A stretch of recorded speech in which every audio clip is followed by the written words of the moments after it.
Hello friends, आज हम जिस गणितीय आकृति की चर्चा करने जा रहे हैं उसको गणित में वर्त कहते हैं। इंग्लिश के अंदर उसको सर्कुलर कहते हैं, सर्कल कहते हैं। तो देखिए, सर्कल की जो परिभाषा या वर्त की परिभाषा वो निम्न प्रकार से होती है।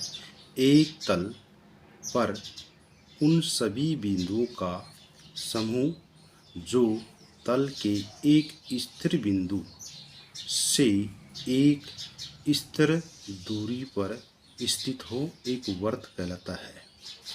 अर्थात ये एक स्थिर बिंदु है और इस स्थिर बिंदु से स्थिर दूरी पर ये है, और यहाँ से ये बिंदुओं का जो समूह है, ये सब ये डॉट डॉट डॉट ये मिलकर बिंदुओं का जो समूह है ये क्या कहलाता है? वर्त कहलाता है। और जो स्थिर बिंदु है उसको वर्त का केंद्र कहते हैं, अर्थात ये ओ। और इस स्थिर बिंदु से और स्थिर दूरी पर जो बिंदुओं का जो समूह है इसकी जो बीच की दूरी होती है वो वर्त की त्रिज्या कहलाती है। त्रिज्या जिसको आर से व्यक्त करते हैं। और ये जो बाउंड्री बनी है ये वर्त है, यहाँ से लेके यहाँ तक ये वर्त है। और इस बाउंड्री को वर्त की परिधि बोलते हैं। वर्त की परिधि कहते हैं।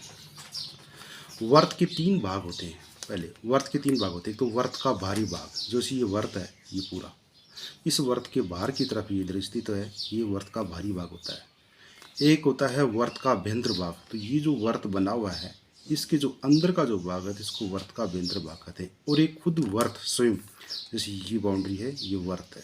तो इस प्रकार से वर्त के तीन भाग होते हैं।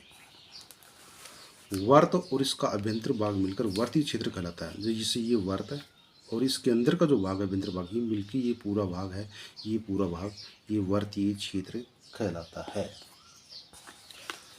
इसके बाद में होता है नंबर 5 वर्त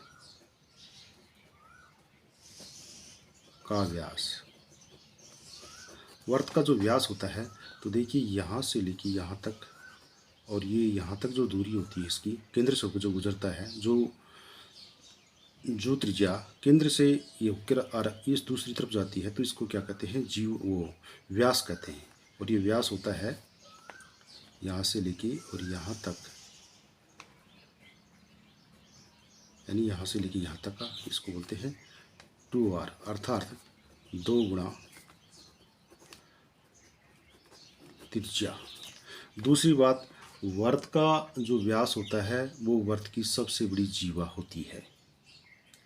वर्त का जो व्यास होता है वो वर्त की सबसे बड़ी जीवा होती है। जीवा जैसे यहाँ खींच दी, यहाँ खींच दी, यहाँ खींच दी, यहाँ खींच दी, ये जीवा ही कहलाती है। जैसे ये जीवा है, ये वर्त की जीवा है, ये वर्त की जीवा है। तो यहाँ पर जो केंद्र से होकर जो जीवा गुजरती है वो वर्त का व्यास कहलाती है और वो सबसे बड़ी जीवा होती है। नंबर 6 इसके बाद में होती है वर्त की चाप। तो जैसे ये वर्त है, इस वर्त के ऊपर कोई दो बिंदु लीजिए P और Q। तो ये जो चाप है यहाँ से लेके यहाँ तक की जो लंबाई है वो वर्त की चाप कहलाती है। और ये चाप है छोटी, और ये जो दूसरा भाग इधर ये है लघु। ये है, ये तो लघु है और ये है दीर्घ चाप, और ये है लघु चाप। अर्थात इसके जो ऊपरी भाग होगा तो ये तो होगा दीर्घ वर्तखंड,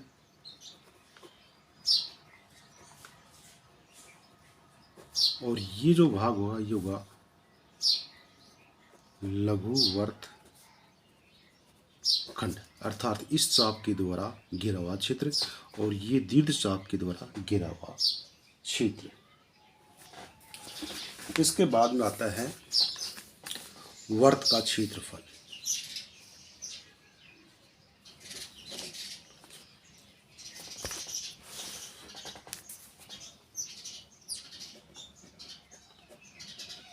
का क्षेत्रफल बराबर पाई आर स्क्वायर। अर्थात ये जो पूरा वर्त है इसका जो क्षेत्रफल होगा वो पाई आर स्क्वायर वर्ग इकाई होगा। वर्त की परिधि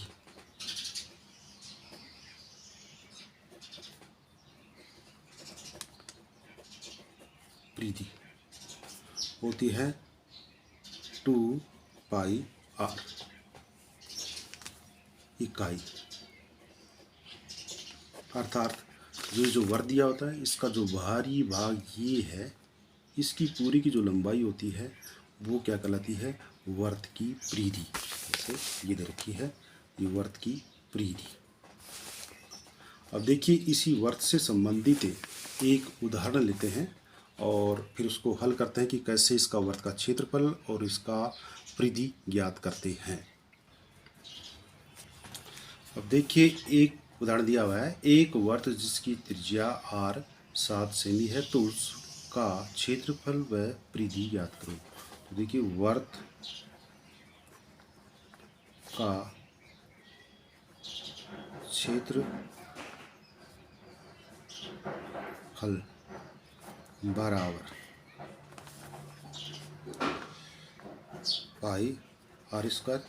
तो पाई का मान स्टैंडर्ड होता है जो 22/7 या 3.14 होता है। देखिए पाई बराबर 22/7, आर का वैल्यू 7 है और जो कटता है उसको काट दिए 7 से 7 काटा और यहाँ पर आपके पास 22 × 7 बराबर 7 दूनी 14 और 7 दूनी 14 एक 15 हासिल की। तो 154 वर्ग सेमी इसका क्षेत्रफल होगा। इसके बाद में आता है वर्त की परिधि।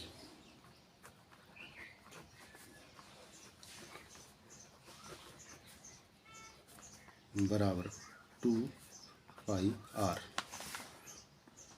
बराबर 2 पाई का मान 22/7 और ये 7, तो 7 से 7 कटा और बच गया हमारे पास 2 × 22, 22 को 2 से गुणा किया तो 22 दूनी 44 सेमी। अतः इस प्रकार से जब भी कोई वर्त दिया होता है और उस वर्त से संबंधित कोई त्रिज्या वगैरह देखे तो उसका क्षेत्रफल और उसका वर्त की परिधि निम्न प्रकार से ज्ञात करते हैं।